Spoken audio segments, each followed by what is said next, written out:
आज संपूर्ण जगात एकच चर्चा रंगली आहे। एआय बबल तयार होतो का? आणि या चर्चेच्या केंद्रस्थानी आहे एक कंपनी एनविडिया, जी आज तंत्रज्ञानाच्या जगात नवीन राजा म्हणून ओळखली जाते। एआय म्हणजे काय?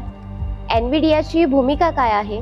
तर $5 ट्रिलियन व्हॅल्युएशन एवढं मोठं कसं झालं आणि एआय बबल ही चर्चा का सुरू झाली, जाणून घेऊया आजच्या या व्हिडिओमधून। नमस्कार, मी तन्वी सुनील, न्यूज अनकटच्या विषय काय या कार्यक्रमात आपलं स्वागत करते। एआय म्हणजे आर्टिफिशियल इंटेलिजन्स, म्हणजेच कृत्रिम बुद्धिमत्ता।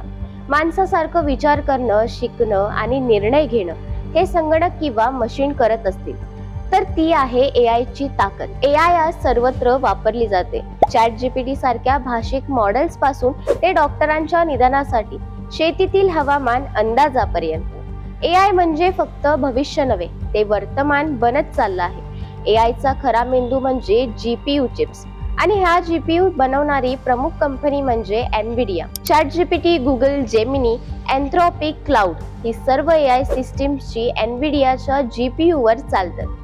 त्यांचे H100, A100 आणि आता नव्याने आलेले B200 ब्लॅकवेल प्रोसेसर हे एआय ट्रेनिंग आणि डेटा प्रोसेसिंग साठी अत्यावश्यक आहे। एनविडिया मुळातच गेमिंग साठी चिप्स बनवत होती, पण गेल्या काही वर्षात त्यांनी एआय हार्डवेअरचा पाया घातला। आता ही कंपनी एआय युगातील सर्वात शक्तिशाली तंत्रज्ञान पुरवणारी कंपनी बनली आहे। 2025 मध्ये एनविडियाची मार्केट व्हॅल्यू जवळपास $5 ट्रिलियन इतकी झाली आहे। हा आकडा समजण्यासाठी ही किंमत भारताच्या एकूण जीडीपी पेक्षाही जास्त आहे, कारण साधं आहे, जगभरात एआय साठी लागणाऱ्या चिप्सचा पुरवठा जवळजवळ एनविडियावरच अवलंबून आहे। Open AI, Meta, Amazon, Google या सर्व कंपन्या त्यांच्या डेटा सेंटर्स मध्ये एनविडियाचे जीपीयू वापरतात।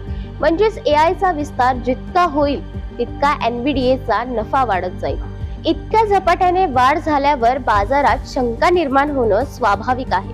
अनेक गुंतवणुकीदार म्हणतात एआय मध्ये अतिशय जास्त अपेक्षा ठेवण्यात येत आहेत।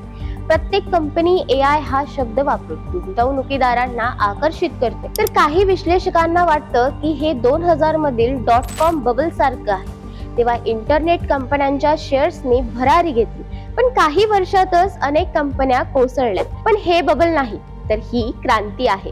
तरीही आजचा एआय काळ वेगळा आहे। एनविडिया सध्या एआय इन्फ्रास्ट्रक्चरचा बॅकबोन आहे, पण दीर्घकाळ स्पर्धा वाढेल। AMD, आयटेल आणि चीन मधील कंपन्या नवीन एआय चिप्स तयार करत आहेत। जर नवीन तंत्रज्ञान आलं आणि बाजार स्थिर झाला तर एनविडियाचा वेग थोडा कमी होऊ शकतो। पण एक गोष्ट निश्चित आहे, एआय थांबणार नाही।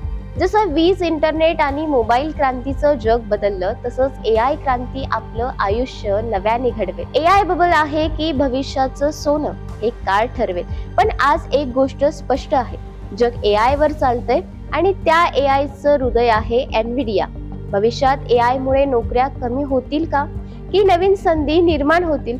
तुम्हाला काय वाटतं? कमेंट मध्ये नक्की सांगा। अशाच नवनवीन माहितीपूर्ण व्हिडिओसाठी पाहत रहा न्यूज अनकट। व्हिडिओ आवडल्यास लाईक, शेअर, सबस्क्राईब करायला विसरू नका। धन्यवाद।